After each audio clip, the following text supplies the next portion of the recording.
Will answer that question after just making some comments about the remarks of the other speakers, especially Mr. Martin's remarks in the opening of the conference.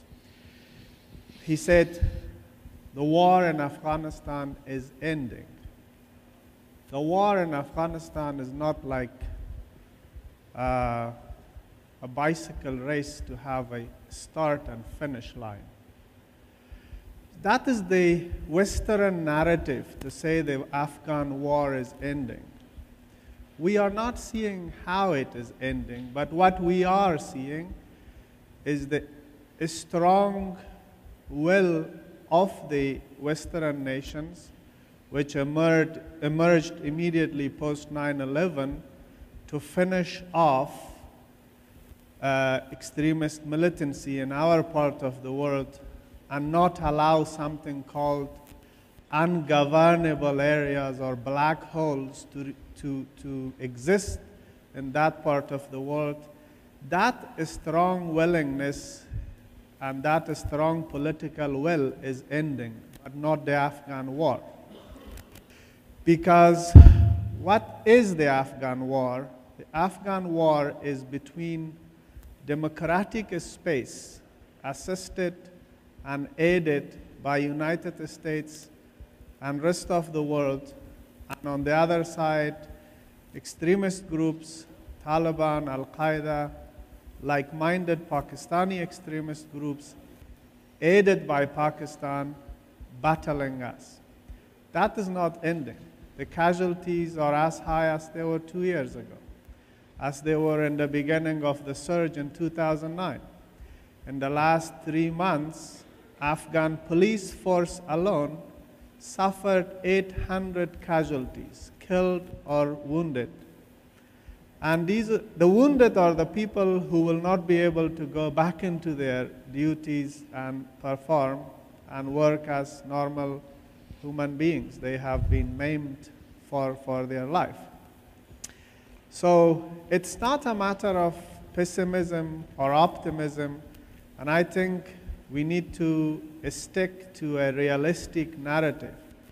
And that realism in the narrative of Afghans and United States is a little bit fading away, depending what suits the domestic politics of troop contributing countries. They create a narrative again to suit that political caveat. Now, we are very thankful to the United States and other countries who post 9/11 came and helped us build institutions.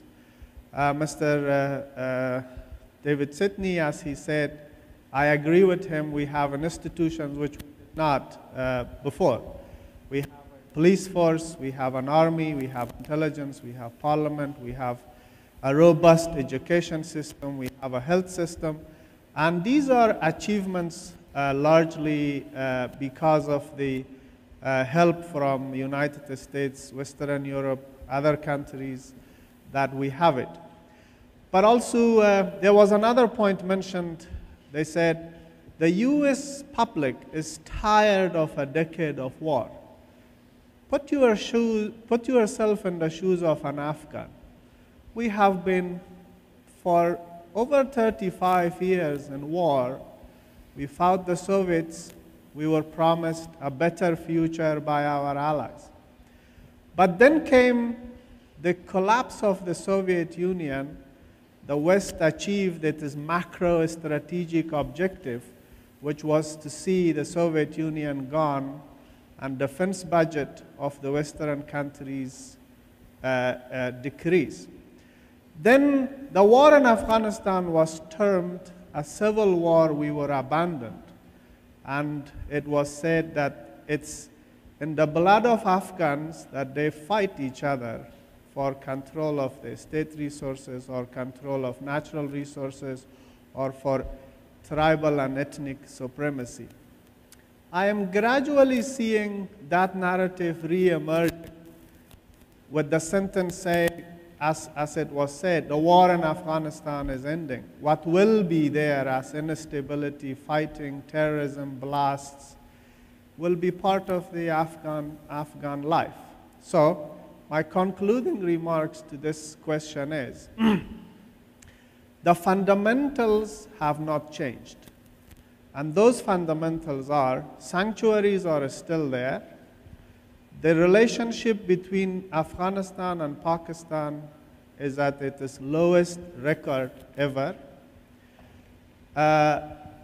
The democratic space in Afghanistan is not enlarging, it is shrinking because insurgency has gained momentum. So the key question, the key issues for us will be political transition with legitimacy next year, a firm commitment from the world community, particularly the United States, to remain engaged with Afghans so we do not see total collapse of democratic space. Thank you. As I expected, a very comprehensive review. There's one issue, though, that you didn't raise, and I saw you talking about it on Al Jazeera just an hour ago.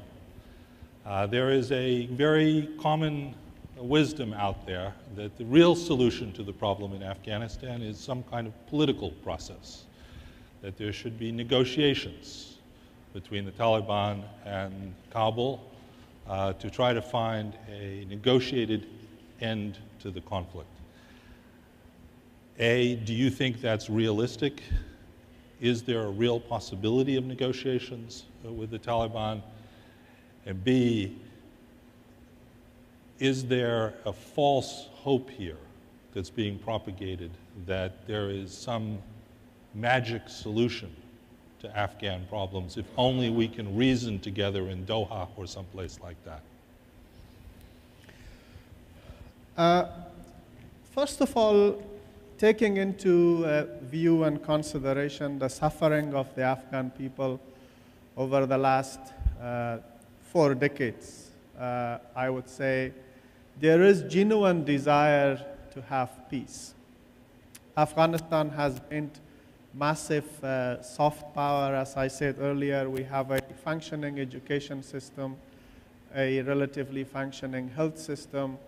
The Afghans have access to mobile phones. We have, I was flying together with our Minister of Communications. He said Afghanistan has 20 million active SIM cards out of a population of over 30 million. That's impressive. But the question is, can the soft power of Afghanistan keep the insurgency at bay and, as I said earlier, democratic space increase? No. We need hard power to defend our achievements, and our hard power is our army, our police, and other security agencies.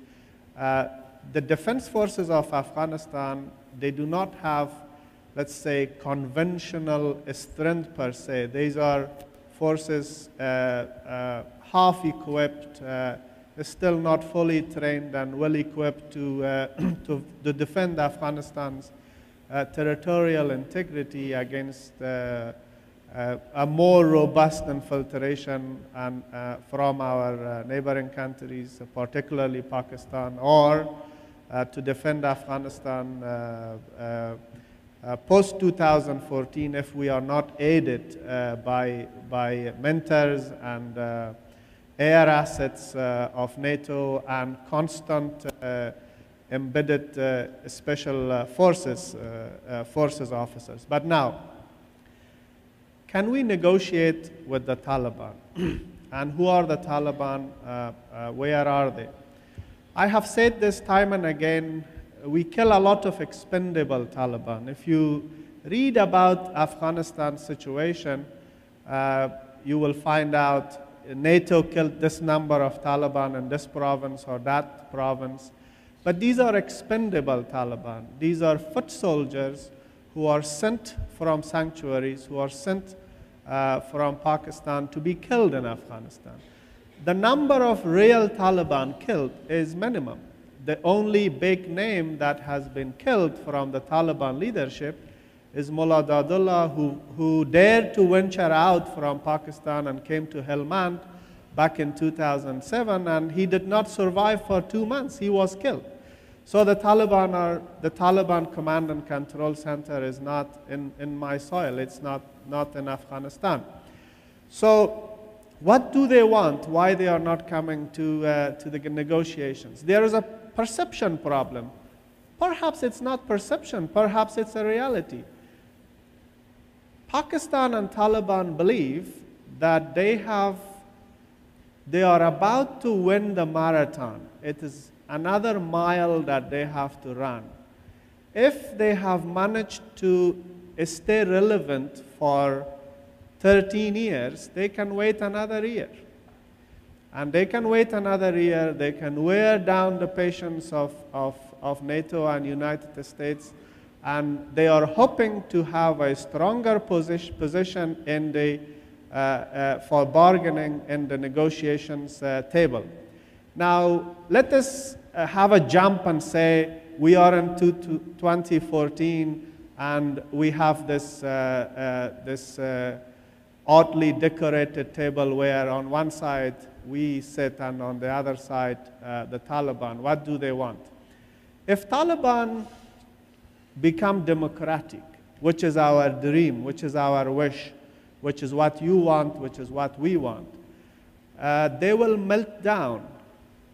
Democratization of the Taliban will mean death of the Taliban, and they know it. So therefore, their aim is to remain militant, but in the meantime, eventually enter into a ceasefire arrangement with Kabul. I have used the example of Lebanon. The Taliban dream is to remain something like Hezbollah, where they have a share of the power, but they remain a state within the state. They will control territory, they have some capability to deliver services, and they have their guns. If the arrangement does not suit their interest, they have the ability to resort to violence and fighting again. That theoretically means two states emerging in Afghanistan. One which has had a pro-Taliban mentality. This is not Taliban, so sorry. This is just Pakistan. Yes. And parts of the country are under their control. In that type of a situation, the Afghan society will be deeply fragmented and we will not have a stability. So the ideal situation will be to DDR the Taliban, disarm them, demobilize them, and reintegrate them, which they don't want. Is there a middle ground? Is there a middle ground? We in Afghanistan believe the key to the middle ground is in the hands of Rawalpindi. It's in the hands of the establishment in Pakistan. If they come to a conclusion that Pakistan can gain enormously from good relationship with its neighbors, Pakistan, instead of promoting militancy and extremism, can promote trade, commerce, and harmony in the region. Taliban will lose relevance, and we will come to a settled Afghanistan which will not pose a threat to any of its neighbors. I think that perfectly segues us to you, Husain. We've already heard President Obama say U.S.-Pakistani relations are at an all-time low. We've heard Amrullah say Afghan-Pakistan relations are at an all-time low. Where do we go from here? Is the third coming of the comeback kid, Nawaz Sharif,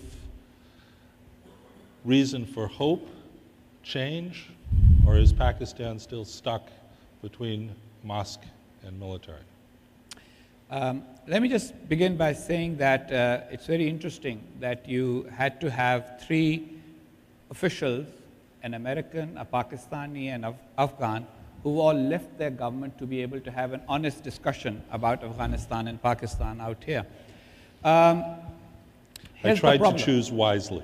Absolutely. Here's the problem. There are just too many myths about these two very important countries. For example, you mentioned Charlie Wilson's war. Charlie Wilson's war was only fought in Washington, D.C. What was fought in Afghanistan was a jihad by people who actually believed in it. And then, after the Americans withdrew their support from it, the war that continued there was Ziaul Haq's war, which was primarily for Pakistan's strategic objectives as Ziaul Haq and the Pakistani military and the ISI saw it. And that plunged Afghanistan into a long civil war because the Soviets were gone, so the Americans were gone. And once they were gone, nobody paid any attention. Then there is the war against terrorism. Pakistan's involvement in that war has not been for the same objectives as has been stated by General Musharraf or the Americans.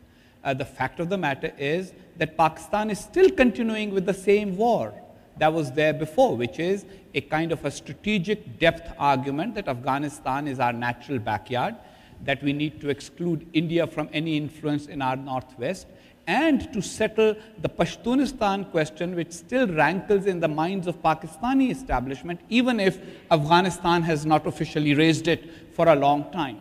So it comes from an internal insecurity in Pakistan. Now, as far as the Pakistani domestic political situation is concerned, one must understand that the price that the Zardari government paid for completing its term was to withdraw increasingly from the sphere of national security policy. Will Nawaz Sharif also have to do the same? We will just have to wait and see.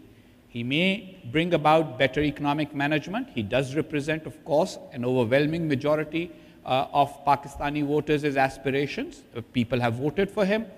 But it must also be seen that for the first time in Pakistan, no political party, including Mr. Sharif's, has received an overwhelming number of votes throughout the country. Mr. Sharif has got his overwhelming majority in parliament primarily by sweeping the province of Punjab.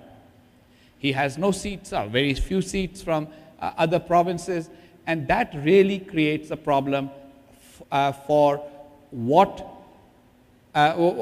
direction Pakistan's identity crisis, which has lingered on for a long time, will take. So will the establishment now take a deep breath, reflect on the last 66 years and reach the conclusion that people that it has really driven out of the country in the past for saying that Pakistan should embrace its diversity and should be genuinely democratic in recognizing that there are several ethnic groups within the country, that there are several aspirations for the country that need to be reconciled, or will they continue to move along with what they consider to be Pakistan's primary security paradigm? If they continue to do that, I'm afraid Mr. Sharif will have similar setbacks that he and the PPP have had in the past. If the establishment genuinely relinquishes control, there will be considerable change. I do not see that happening right away. On Afghanistan, I think there are two important things that we should bear in mind. One is the narrative of the jihadis, Al-Qaeda, Taliban. The way they see it, they have forced America to withdraw. They do not pay attention to what is said by White House spokespersons. They think that just as they made the Soviet Union withdraw, they have made America withdraw. And that will only encourage their global jihadist agenda. It will not discourage them. In fact, I will not be surprised if people with a shared ideology with Al-Qaeda and the Taliban in other parts of the world say, hooray, we fought, we defeated the Soviets, and we have fought and we have defeated the Americans. Here's the time to press our advantage. And that may actually spur the same kind of backlash and the same kind of terrorism that followed from the Soviet defeat from this perceived American defeat. Second is that from Pakistan's perspective, if Pakistan's concerns that made Pakistan prolong the agony of Afghanistan in the form of the civil war, which was to deny influence to other regional powers in Afghanistan, If that persists, then there will be a Pakistani narrative as well, which is the Soviets left and we were saddled with the baggage. Now the Americans have left and we are saddled with the baggage again. And who are the instruments of Pakistani influence in Afghanistan? It's not my friend Amrullah Saleh. It's not President Hamid Karzai. It's unfortunately again the Taliban. Hence, the reluctance of the Pakistani intelligence service to put the Taliban out for negotiations. And my last point, very quickly, is whenever people talk about negotiations about Afghanistan, they should never forget the basic principle that you cannot have a negotiation between the fire and the fire brigade. You can have a negotiation between the arsonist and the fire brigade, because the fire is not what you is not the negotiating partner here. And so it is important to identify who is the arsonist in Afghanistan and then talk to the arsonist to get a possible deal that will prevent them from lighting the fire. This assumption that somehow you can talk to the fire, if only you can bring the fire out to some nice place in a beautiful hotel in a third country, is not going to work. So I think I have said quite a lot in this very short time. You have. Let me ask you one follow-up question. You talked a lot about the establishment, about the army,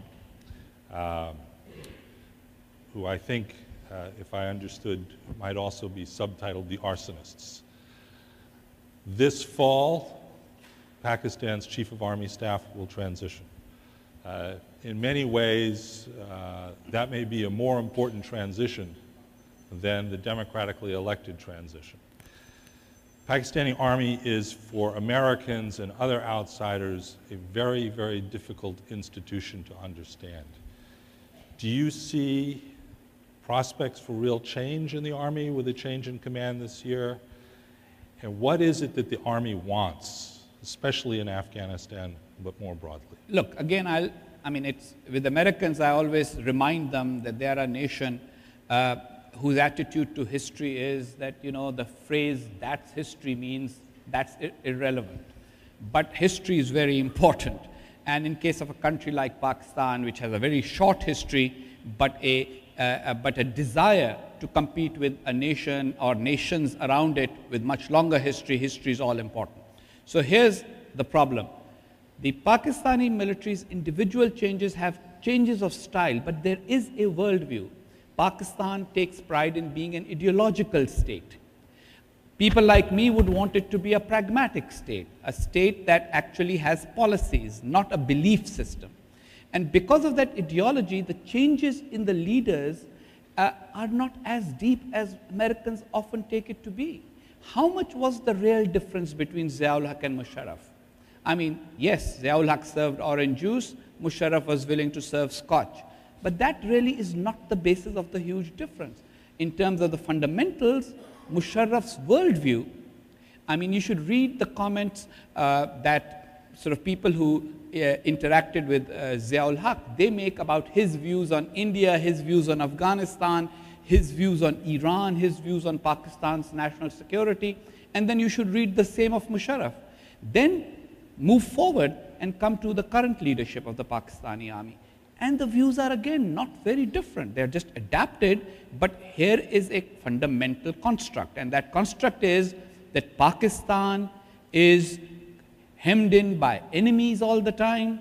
The whole world is against Pakistan. The only thing that keeps Pakistan together is a strong military. Pakistan acquired nuclear weapons to get ultimate security. But now a new layer of insecurity has been added, which I often say is like a guy who buys a gun and then stays up all night out of fear that somebody will steal the gun.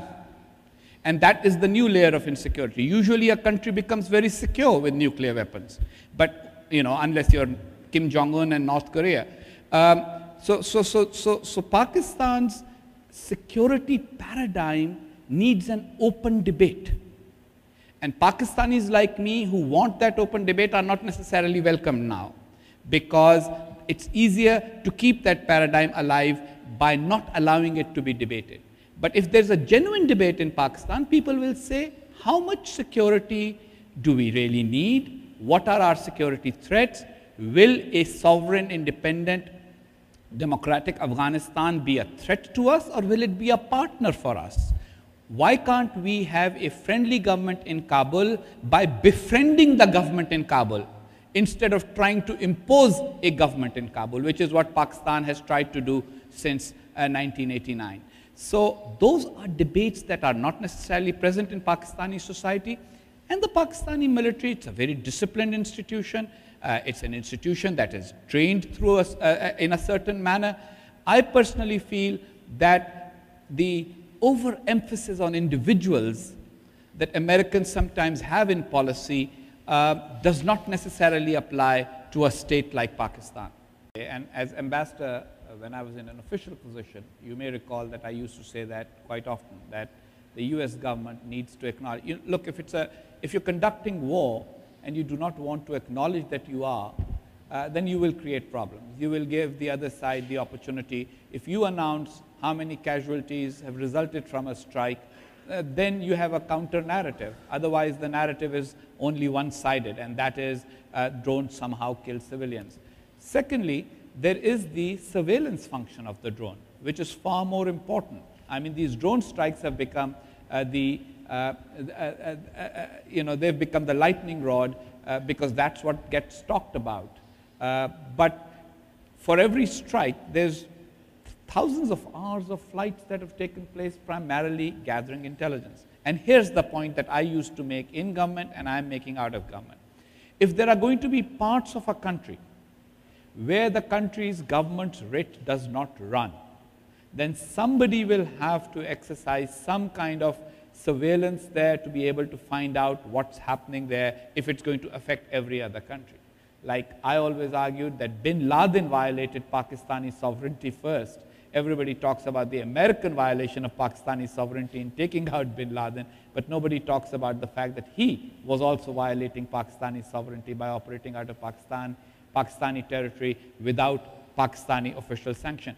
So the real way of getting around for Pakistan, in my humble opinion, is that either Pakistan exercises full control over the territories over which the drones operate, and Pakistan says, you share the intelligence with us and we'll take these people out if it has the capacity. And if it does not, then I think it is something we will all have to unfortunately live with, whether we agree with it or not.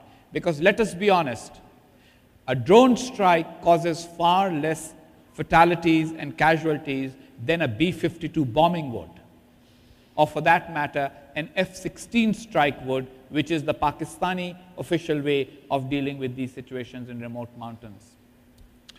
Amrullah, you famously confronted President Musharraf in 2008 or 2007 that high-value target number one, Osama bin Laden, was hiding somewhere in the Abbottabad area.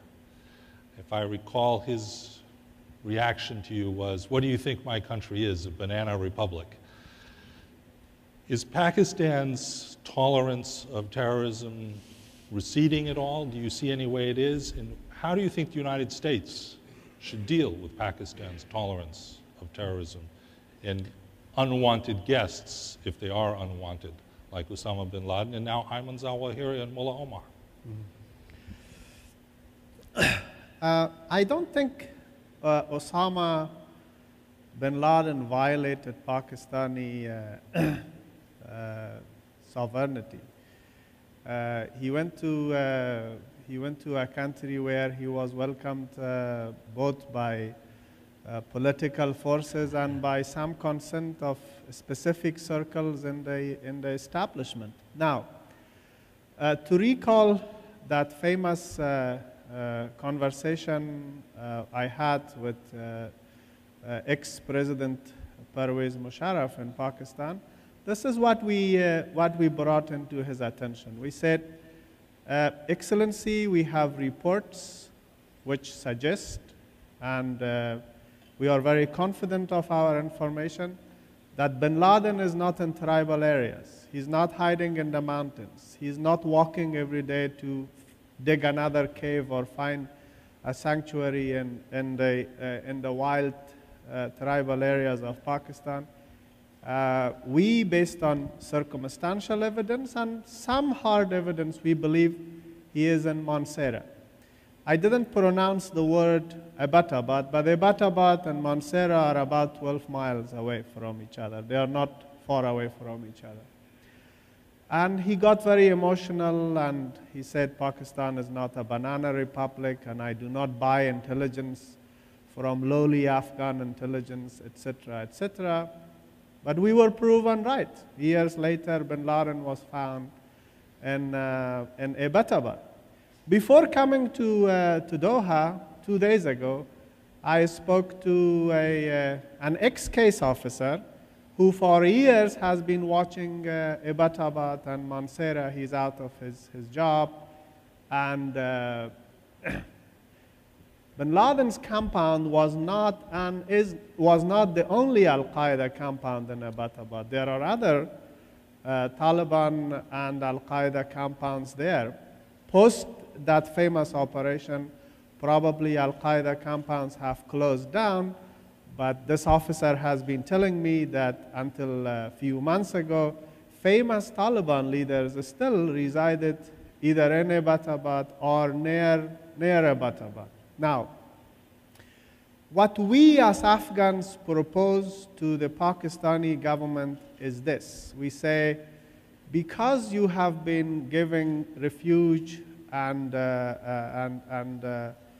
assistance to Afghans during the Soviet occupation of Afghanistan, and because millions of Afghans talk to millions of Pakistanis every day, thousands of Afghans go to thousands of Pakistani doctors every day, people-to-people relationship between our two countries is excellent.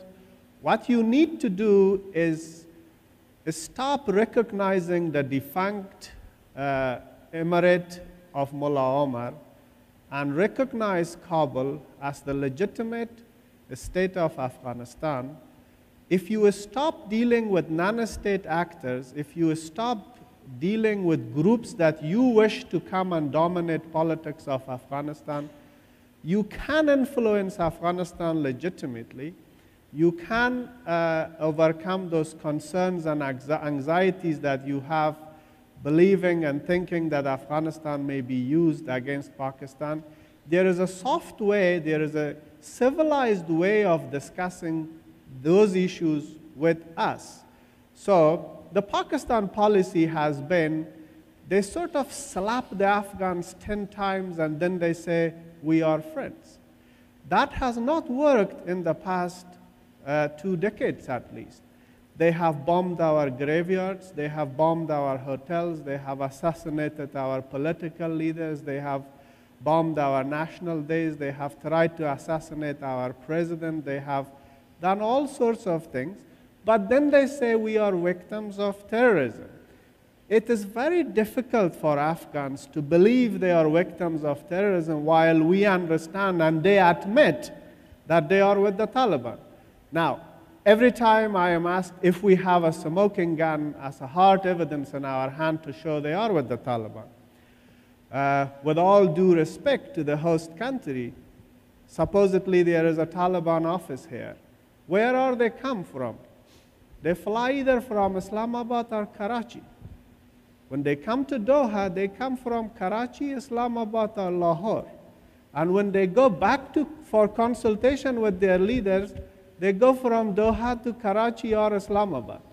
So Pakistan serves as the headquarters of the Taliban. That shows the level of the tolerance of the Pakistani establishment for not only Taliban, but extremist groups as a whole in that region. So for as long as it is a state policy in Pakistan to use these groups for promotion of its agenda, not in Afghanistan only, but in other countries, that part of the world will remain unstable for a long time. Well, that said, what hurts us is West is now sitting on mountains and mountains of intelligence, knowing Islamabad is guilty of supporting these groups and has massive tolerance for their existence. But yet there is no tough action. against the establishment and the military infrastructure in Pakistan. That has created a conspiracy theory in Afghanistan, and that we ask ourselves a simple question: why the West is financing both sides of the conflict? They are giving billions of dollars for Pakistan army to, quote unquote, give them the counterinsurgency capabilities, and part of that money then leaks into the hands of the Taliban. In the meantime, they are helping the Afghan government to keep the Taliban at bay, who are financed by Rawalpindi. That conspiracy theory again has created a notion that perhaps there is a hidden wider agenda in which we are not a player and we are not taken into confidence. Husain, would you like to go first? I'm going to give a quick response to that. It's not just vested interest, it's a worldview. And as the gentleman on the right here reflected it, there is a view that there is only one possible policy for Pakistan, and that policy is represented by the ISI and by the Pakistani army. Because there has been no debate within Pakistan that there can be alternative visions for Pakistan. Therefore, it has become, unfortunately, a kind of the view of a vested interest. But it's not just vested interest, it's a worldview, it's a belief system, it's an ideology. And that in itself will prolong it, because even if the state and the government decide that we are going to change this policy, if there are people down below who believe it, and they believe this is the way forward. And I'll just give one little anecdote, that right after the Soviet withdrawal from Afghanistan, I used to go for Friday prayers to a mosque near my office in Islamabad. And outside the mosque on the wall was written a small poem. And that poem, loosely translated into English, read something like this: "We have forced the breakup of the Soviet Union. Tomorrow we will force the breakup of India. And inshallah, one day we will see the lightning of jihad burning down America." Now this is way back, 1991, 92. So obviously it's a belief system that this is what we need to do, that this is the way we will create a new world. And whether, unless and until somebody confronts that belief system, and as long as some people in the state apparatus say, maybe it's not that bad, these people are important for us because of our own national security, it will continue to be that way. I hope that Amrullah has a slightly sort of similar view on this, or maybe he may want to take up the question of the ISI with greater intensity than I am willing to take at this point. Shall I? Please. Ma'am, first to your question, because sometimes I am labeled a single issue politician obsessed with ISI and Pakistan, so I would like to talk about Iran a little bit. When it comes to the role of Iran in my country, it has evolved into 3 stages. Immediately post 9/11, the Iranians thought that a gesture towards America by cooperating on the issue of terrorism, quote unquote, influencing the Northern Alliance to be more cooperative and also sharing intelligence with America, may serve as a strategic opening for the interest of Iran. At that time, the president of Iran was Khatami, and his slogan was participation. Participate in dialogue, participate in rebuilding of Afghanistan, participate in dismantling of the Sunni extremist terror groups in the region. And they were hoping that by providing and extending this cooperation, they will be able to get concessions from the United States on other issues.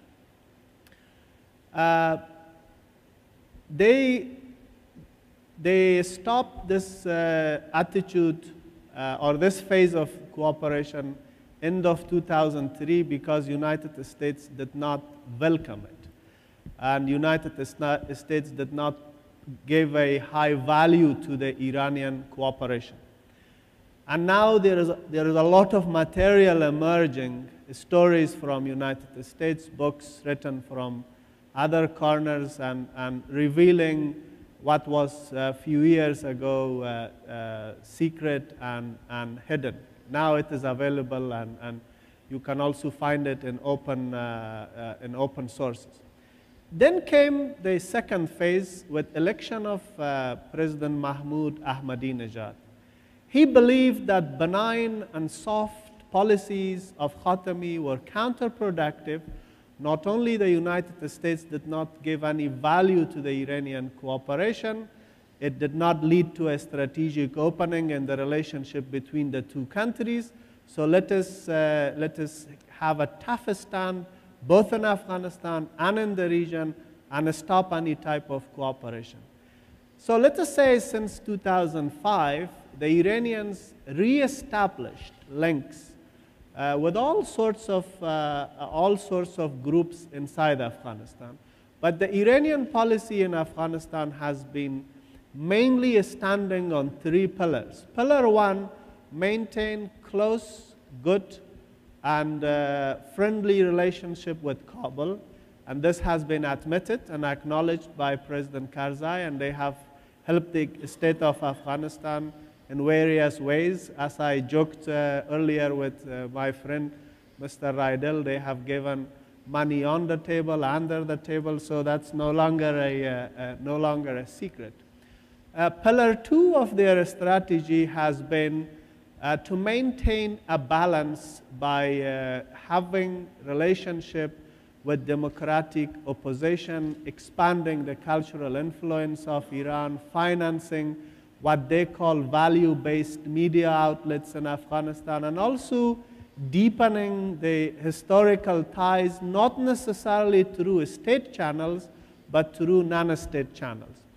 That sometimes, depending to which section of Afghan society you talk to, some consider it positive, some consider it narrative. We are not united on how to define the influence of Iran in Afghanistan.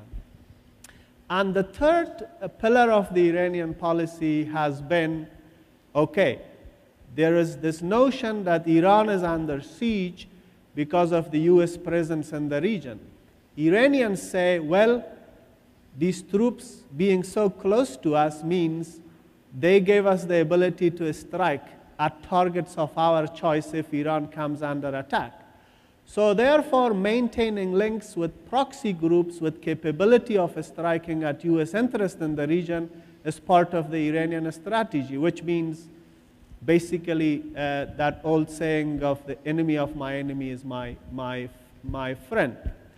Now, that is how Iran is in Afghanistan today.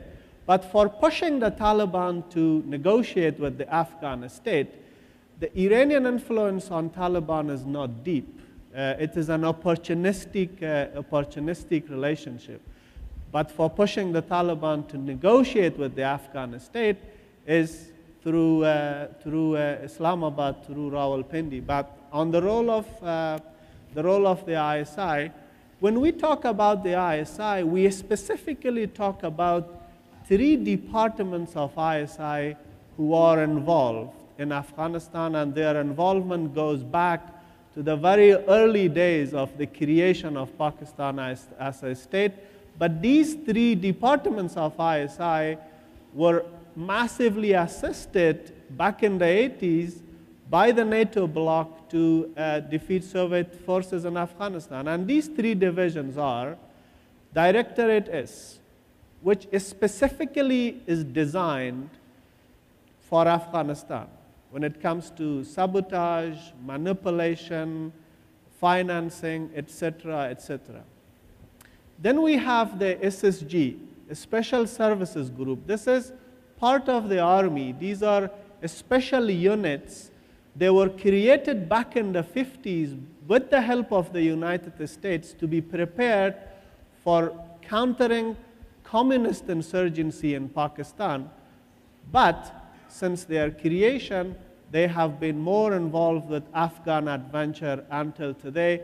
And some of the units from the SSG were fighting alongside the Taliban in northern Afghanistan, and they were evacuated based on a understanding with United States post 9/11. And there is what used to be, but is still functioning, Afghan Logistics Cell.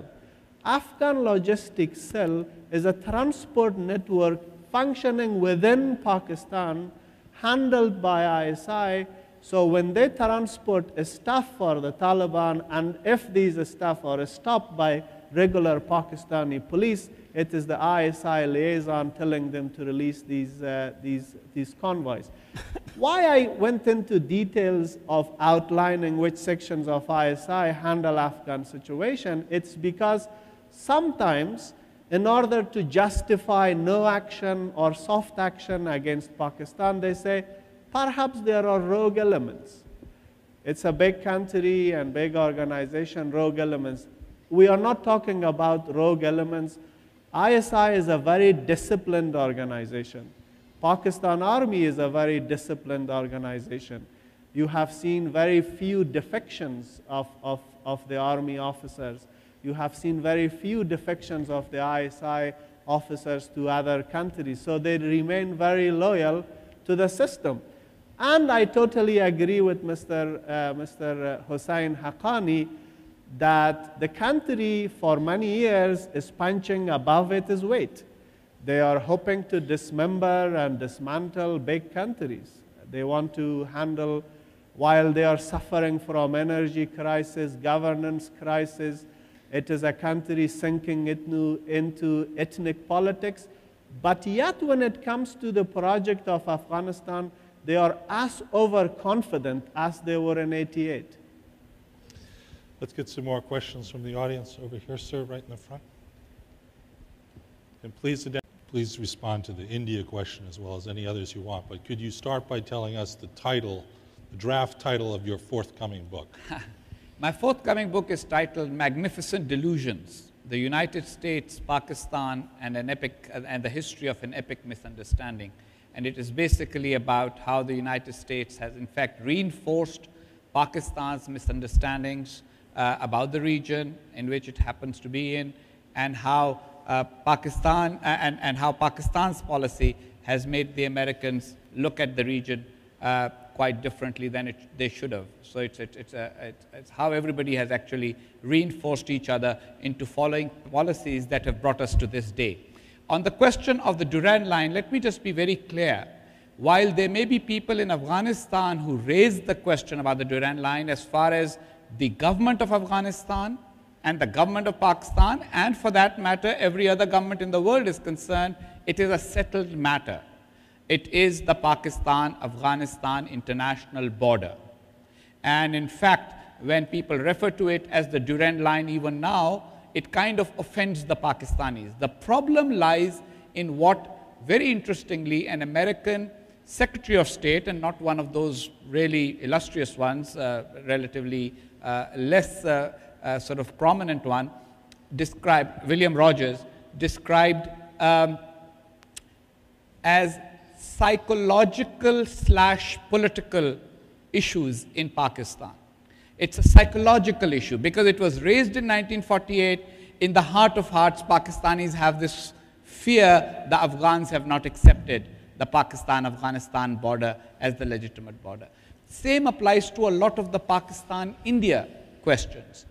For example, in case of Afghanistan, Pakistan has a legitimate concern that India should not have military bases there, which it does not, that it should not use Afghanistan for undermining Pakistan's integrity and independence and national unity, which again, through a bilateral agreement between Pakistan and Afghanistan can be assured. The problem comes when Pakistanis sometimes, and it has happened many times in our recent history, they exaggerate the Indian presence in Afghanistan. There was a time when people used to say, Pakistani officials used to say, there are 20 Indian consulates in Afghanistan, whereas both Pakistan and India have only 4 consulates in Afghanistan. And similarly, there are other things like trade, etc., which Pakistan can only deal with by matching it. Meaning, if India gives $2 billion in aid to Afghanistan, Pakistan, if it wants to have that kind of influence, should spend the same amount of money, which unfortunately it is not in a position to do right now. And so the solution, if there is one, is in actually persuading Pakistan's leaders to understand that just as they do not want anyone to dictate to them, they do not have a right to dictate to the Afghans. The Taliban are not a force for good. They are not a force for good for Pakistan. They are not a force for good for Afghanistan. They have caused a lot of damage in Pakistan, and therefore at some point somebody will have to deal with them. As far as American policy is concerned, my short comment at the end of the panel is that America went into Afghanistan as a result of 9/11, but it went in and overextended its mission. And as a result now is trying to diminish its mission to a point where it may not necessarily be effective for the real purposes for which it went. It is American domestic politics, and I take the point that Mike made, which was a very valid point, that President Obama's actual policy and stated policy may be slightly different in the reverse direction. His rhetoric may be less than what he's actually doing. But that said, one should be very careful. The Taliban, the Al-Qaeda, and the many Pakistan-based jihadi groups have not ended their mission, and therefore those forces that have aligned against them should not end their mission prematurely either. Amrullah, I'd like to give you the floor and also to say a word or two about what you're listening for tonight from President Karzai. I want to very briefly talk about, talk about because it's a very deep subject, ideology that Taliban represent and the Durand Line issue. When a suicide attack happens in a wedding party and dozens of people are killed, voices from Mecca to Medina to Cairo to Tehran to Los Angeles to Kabul all echo at the same time, and they say this is not Islam. This is not representing Islam. When a civilian's throat is cut, again from around the world we receive messages of condolence, sympathy from media, academia, clerics saying this is not Islam. When women are not allowed to participate in the society, when they are denied the very basic right of education, when they are denied the right to have access to health, from very conservative clerics to moderate, highly educated Al-Azhar graduates denounce it, and they say this is not Islam, because in Islam the women have more rights than it is understood today. When political participation is denied, we have the same situation. That is the religion of the Taliban. If it is not Islam, then what it is? If it is not the religion, why we are talking about accommodating a group of throat cutters in our state system or in our society? That is belittling of the agenda of creating a humane and civilized society in Afghanistan. Now, a British soldier was cut into pieces broad daylight in London or near London. Will British government ever, instead of putting that guy to justice, will put him in a 5-star hotel and say, brother, what made you do this? Can we accommodate your grievances? That is what the West is expecting us. To bring the killers of our brothers, to bring those who cut the noses of the Afghan women, to bring those who do suicide bombings in our wedding parties, to put them on the other side of the table and say, brother, you represent a religion, and I have lost my direction, let us talk. That is because there is not much respect for the dignity of a nation called Afghanistan when it comes to geopolitics. Thank you. David,